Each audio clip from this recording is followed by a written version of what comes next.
dipersembahkan oleh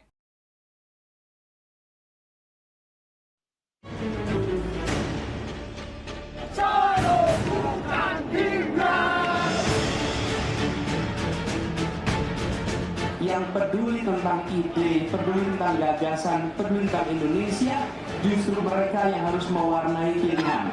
Mari kita hadapi demokrasi ini dengan baik, sejuk ya. Tenang-tenang aja, baik-baik aja. Ya, kalau penantang pasti akan ngomong seperti itu, tapi fakta nanti akan dia lihat. Karena beberapa kali kita memenangkan itu.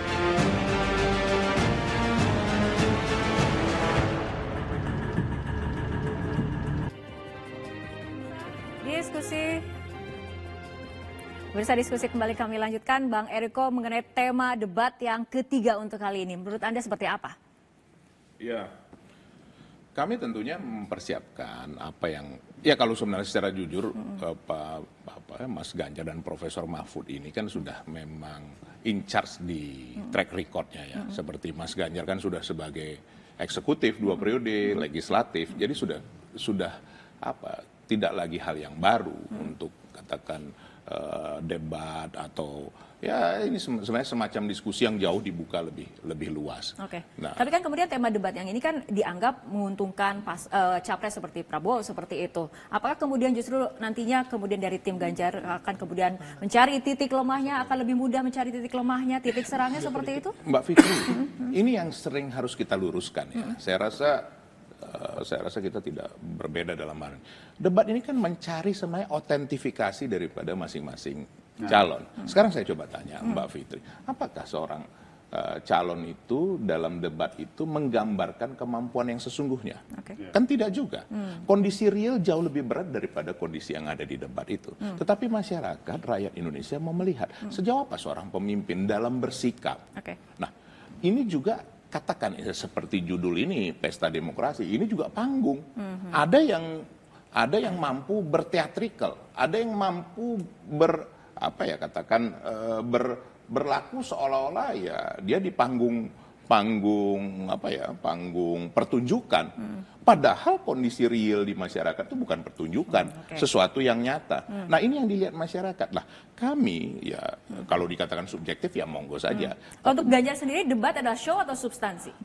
Mas Ganjar kan harus menunjukkan bahwa dia adalah pemimpin yang sesungguhnya yang memang mengatasi dengan benar, bukan misalnya katakan berputar kiri, berputar kanan, kemudian akhirnya dilihat inilah yang sebenarnya yang cocok, kan bukan seperti itu. Menyelesaikan masalah nantinya di dalam kondisi yang real itu kan bukan seperti di dalam panggung debat itu. Jadi kalau dari kami sebenarnya otentifikasi yang diinginkan oleh masyarakat, mencari seorang pemimpin, mencari yang memimpin negeri yang 281 juta jiwa ini, atau mencari seseorang yang memahami teater, yang memahami gimmick atau yang tidak otentik. Yang memahami gimmick yang mana maksudnya, Bang Erik? Nah, kan itu silakan Mbak menilai sendiri. Saya kan cuma hanya menyampaikan. Baik, Pak Ikrar tanggapannya. Ya, kalau buat saya ya, saya jujur aja ya. Memang Mas Ganjar dengan Pak Mahfud MD itu kurang greget. Ya. Kurang gregetnya di mana? Mungkin karena ini dari PDIP, Jokowi mungkin masih dilihat sebagai bagian dari PDIP, keputusan Bu Mega juga jangan mengganggu Jokowi sampai 20 Oktober, itu yang membuat Ganjar dan Mahfud itu kesulitan. Dilematis. Kalau buat saya Pak Mahfud misalnya ya, seorang ahli hukum yang selalu bicara korupsi, harusnya dicontoh aja si Jinping misalnya kan, yang mengatakan berikan saya 9 peti mati, 8 buat koruptor, 1 buat saya kalau saya korupsi. Kan itu sesuatu yang tough kan. Atau misalnya Ganjar juga misalnya kan, apakah dia akan melanjutkan program Jokowi ataukah kemudian ada satu perbedaan dari program-program yang dilaksanakan oleh pemerintah yang sekarang ya. Kenapa itu penting ya? Ini seperti juga timnya Amin ya. Amin kenapa dia enak? Dia bilang perubahan, dia beda dengan pemerintahan yang sekarang. Sementara timnya Bung Maman itu melanjutkan kan gitu kan. Tapi PDIP ini agak sulit. Boleh saja Mbak Fitri. Terima kasih masukannya Prof. Secara jujur, memang Pak Jokowi dan pemerintahnya berasal dari mana? Dari PDI Perjuangan. Dari awal, dari mulai di Solo, dari mulai jadi pengusaha menjadi wali kota, itu jangan kita bisa pungkiri. Dan begini, kalau dikatakan otentifikasi yang tadi saya sampaikan, yang tepat meneruskan itu kan Mas Ganjar. Memang coba kalau dilihat dari track record juga paling tepat. Kemudian kami meneruskan kan bukan berarti meneruskan hanya mau berubah seperti itu, tapi meneruskan menyempurnakan. Sekarang coba saya tanya, tingkat popularitas Pak Jokowi berapa? Hampir 80% Bung Iqbal. Dan selebihnya itulah porsinya Bung Iqbal dan teman-teman. Kalau mau bicara jujur ini, boleh kita adu argumentasi kan? Nah, sekarang begini, kalau di porsi itu, siapa yang paling otentik? Itu sebenarnya Prof. Oke lah, sekarang dianggap Pak Prabowo otentik. Dari mana otentiknya? Tidak ada kemiripan yang sama. Menanggapi ya. Monggo. Kalau Anda baca hasil penelitiannya Ehab Saifullah Fatah, di situ menunjukkan betapa angka 80% itu akibat dari sebuah pertanyaan yang terus-menerus ditanyakan seperti itu. Tapi kalau misalnya waktu gaya Ehab bertanya misalnya kan, apakah situasi ekonomi menurut Anda itu baik? Apakah Anda sekarang memiliki pekerjaan? Apakah harga barang-barang itu misalnya melambung tinggi?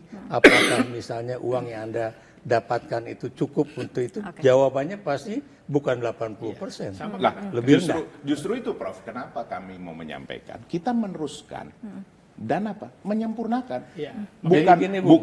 Bukan dengan narasi perubahan bahwa atau kekuasaan melanjutkan saja. Pak Jokowi itu sebenarnya fana. Kenapa? Karena di situ kata-kata cukup puas. Cukup puas itu orang Indonesia kan sungkan yang bilang nggak puas. Iya, cukup enggak. Jadi makanya kami meyakini kami bisa masuk putaran kedua karena sebenarnya kepuasannya itu semu. Kenapa? Karena tadi orang selalu menjawab bukan puas, cukup puas. Ini cukup puasnya apa ini? Harusnya puas tidak puas. Sehingga bisa langsung di range 2 gitu. Nah, kami juga menanggapi tentang tadi bahwa momen debat ini adalah momen penting bagi kami yang membawa isu perubahan.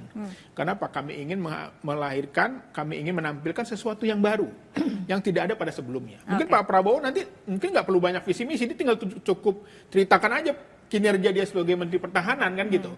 Tetapi kami akan memberikan sesuatu yang baru. Oke, Bang Maman. Ya, ini menarik. Saya tambahkan yang disampaikan oleh Bang Eriko, kata otentik. Akhirnya tadi saya ketemu satu titik bahwa memang debat itu sebetulnya kita nggak bisa mengcapture secara keseluruhan ide seseorang calon itu bakal begini-begini. Hampir sulit dalam waktu 2 jam. Tetapi memang akhirnya publik bisa melihat mana kandidat yang otentik, orisinalitasnya, jujur apa adanya, terbuka. Contoh kasus ya, kalau kita mau mundur ke belakang. Kalau kita mau melihat debat sebagai salah satu tolak ukur pemimpin itu baik atau tidak. Contoh, ide yang dimunculkan oleh Mas Anies waktu calon gubernur DP 0%. Itu di RPJMD, itu 200.000 unit loh. Diketok oleh Mas Anies. Realisasi sampai sekarang nggak sampai, 10.000 aja belum.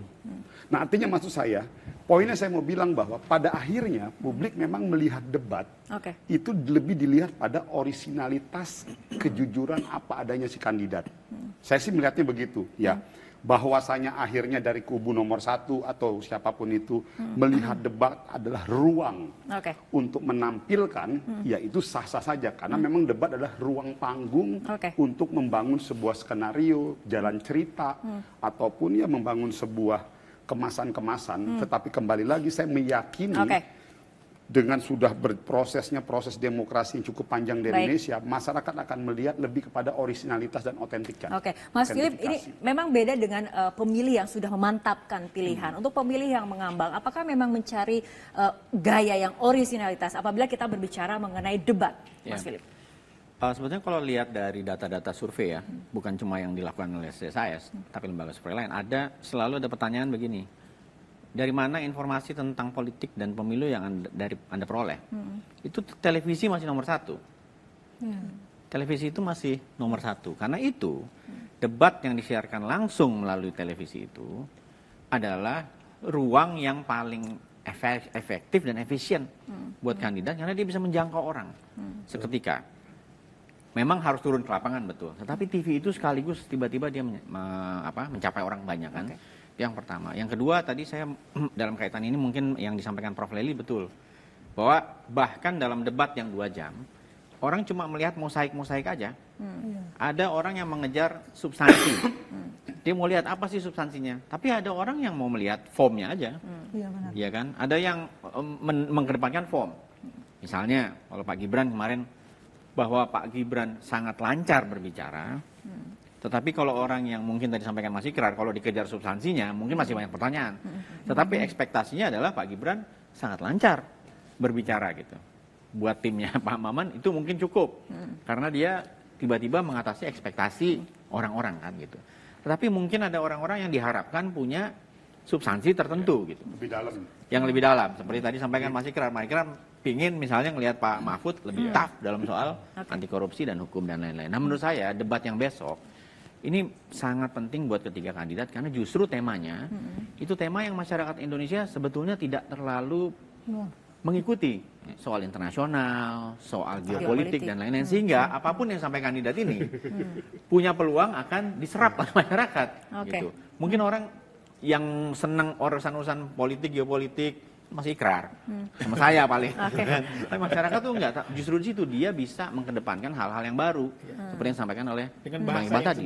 Dengan bahasa yang sederhana. Dan karena itu menurut saya justru debat besok ini sangat penting untuk dipersiapkan oleh ketiga kandidat karena ada peluang untuk bahkan menyampaikan hal-hal mungkin bisa berbeda satu sama lain.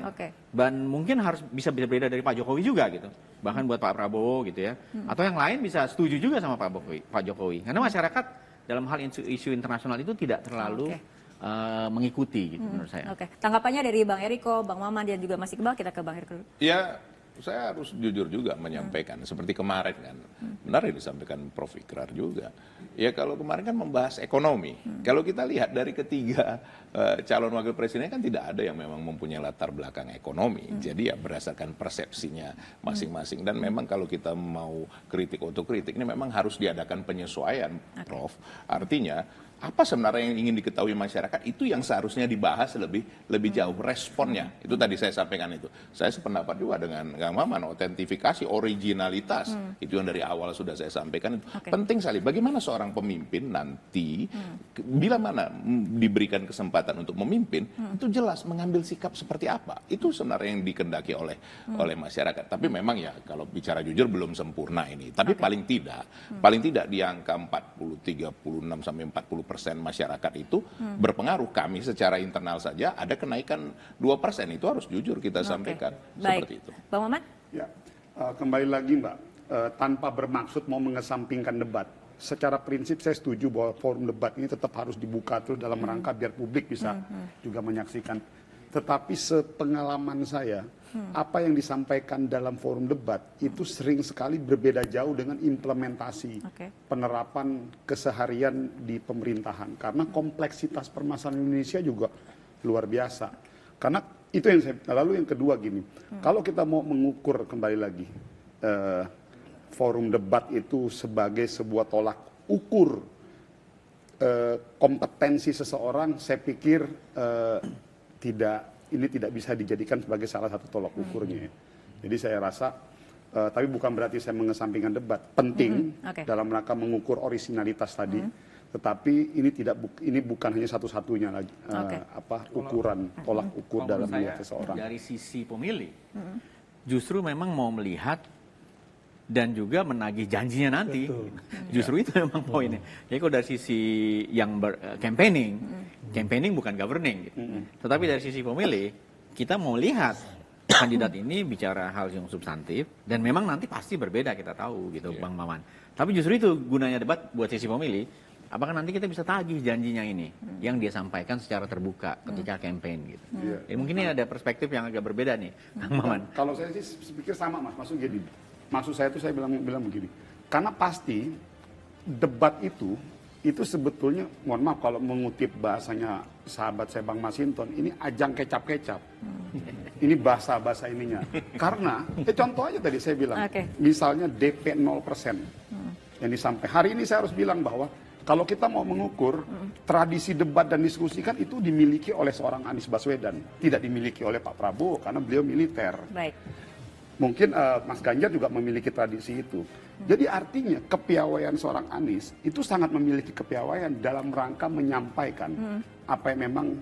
Tetapi faktanya belum tentu. Terbukti DKI Jakarta berapa belas yang disampaikan itu visi misi Faktanya belum ada yang konkret sampai sekarang. Mas Iqbal? Nah itu loh maksud saya. Ya, Jadi makanya tadi kepuasan itu kan indikatornya apa? Bukan kata pengamat, bukan kata survei, tapi survei di kepuasan Anies Jakarta itu 80% lebih kepuasannya.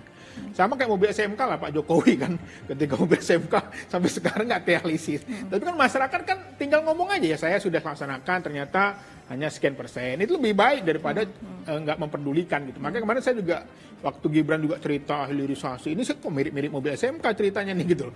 Karena susah direalisasikan. Makanya tadi bagi kami debat itu adalah momen. Bagaimana meyakinkan rakyat bahwa kita punya niat baik. Oke. Ya kita punya niat baik bahwa kita akan membuka sesuatu yang baru. Walaupun nanti ada kendala, ada tantangan, kita tinggal bisa di tengah jalan menyampaikan, oh ternyata begini nih, ada masukan. Bagus aja, tetapi masyarakat butuh apa hope-nya gitu loh. Oke. Nah hope ini yang kami tangkap. Oke, baik, kita akan kembali membahas mengenai strategi debat untuk yang ketiga dan juga strategi di masa kampanye yang kurang dari 2 bulan ini. Tapi kita ikuti jeda berikut terlebih dahulu.